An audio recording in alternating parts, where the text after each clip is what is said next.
Welcome to the Growing Athletes Podcast. I'm your host, Amy Suter.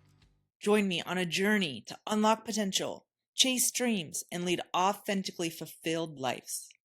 Together, we'll explore the powerful crossroads of sports, mindset, and personal growth. Prepare to become the next best version of you. I'm Amy Suter, and this is the Growing Athletes Podcast. Hey everyone, welcome back to the Growing Athletes Podcast. I was working with the basketball team this week, and their biggest challenge, it wasn't talent, not effort, it wasn't even confidence. It was momentum. This team, they kept jumping out to early leads and then they would give them up, give up huge runs, 15-2 runs, and it kept happening over and over again. And what was interesting is this. Momentum wasn't only lost when they were struggling, they were also losing momentum when things were going well. When they got up, see, the urgency dropped, the focus drifted away, attention slipped, and when shots didn't fall, emotion took over. Frustration crept in. Focus disappeared again. That's when it clicked for me. Momentum, it's not random, it's not luck, and it's not something that just happens. Momentum is created or lost by focus. So today I want to talk about what momentum really is, why it swings so fast, and how teams and athletes can learn to create it on purpose. See, momentum, it's not energy, it's not noise, it's not hype. Momentum is sustained attention. It's the result of what a team gives its focus to, moment after moment, possession after possession. See, when focus is locked in, momentum builds.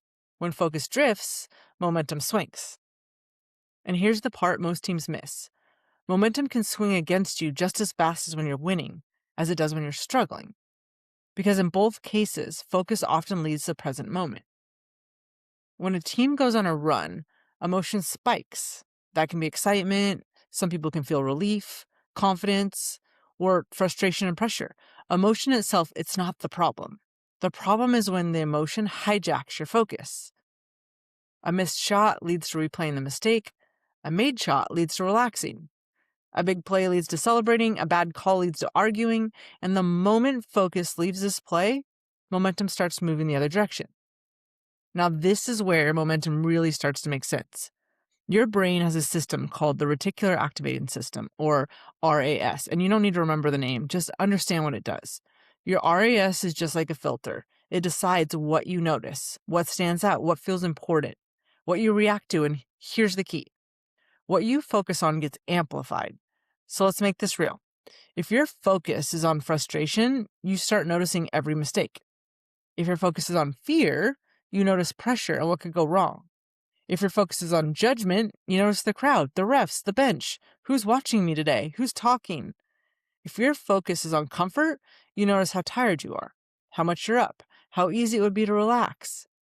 But if your focus is on your defensive assignment, the next cut, the next pass, the next stop, the next shot, your brain starts filtering for opportunity instead of emotion. This is why momentum feels like it has a life of its own. Because once focus shifts, your brain feeds you more of the same. Momentum follows attention. Always. The team that understands this doesn't wait for momentum, they create it. Now, let's talk about emotion, because this is where a lot of athletes get confused. Emotion isn't bad. Feeling isn't weakness. And trying to ignore emotion doesn't make it go away. In fact, when emotion isn't felt, it bubbles out of you anyways. Rushed decisions, careless fouls, mental lapses, overreactions, we've all done it. Emotion is just information. A missed shot creates emotion. A big play creates emotion. A bad call creates emotion. A scoring run creates emotion. That's human. The problem isn't feeling it. The problem is letting emotion drive the next decision. This is the difference between reacting and responding. See, reacting is automatic, fast, emotional. Responding is intentional, grounded, focused. Great athletes don't avoid emotion, they feel it, and then they choose what comes next. Especially in fast-paced sports like basketball. You don't have time to sit in emotion. But you also don't have time to bury it. You feel it, you acknowledge it, and then you move your focus to the next play, to your next assignment. This is where teams separate themselves. The reset isn't just for mistakes. It's not just for frustration. The reset must happen every emotional moment, good and bad, because momentum can swing the wrong way on a missed shot, a made shot, a turnover, an ESPN play, a bad call. See, any time emotion spikes, focus is at risk. The reset is simple. Next play, lock in, right now, defensive stop. It doesn't have to be something big. It's not dramatic. It's quick. It's intentional. The reset pulls focus back to the only thing that matters. This possession, this moment, this play, this present moment. Momentum doesn't belong to the loudest team. It belongs to the team that can feel emotion and return to the present moment the fastest. So here it is. Momentum is created by the team that spends the most seconds fully focused on the next play. Not the last play, not the scoreboard, not the crowd, and not the emotions. Presence creates momentum, and presence is a skill. It can be trained, it can be practiced, and it can become part of your culture. So, if momentum feels like a problem for your team right now, don't chase energy, don't chase hype, chase focus. Feel the emotion, acknowledge it, then return your attention to what matters most, the present moment. Because momentum isn't something you wait for, it's something you build, one focused moment at a time. Thanks for spending time with me today on the Growing Athletes podcast. If this episode helped you see momentum differently, please share it with someone else that might need that reminder as well. I am so grateful you chose to spend your time here with me today. Thank you.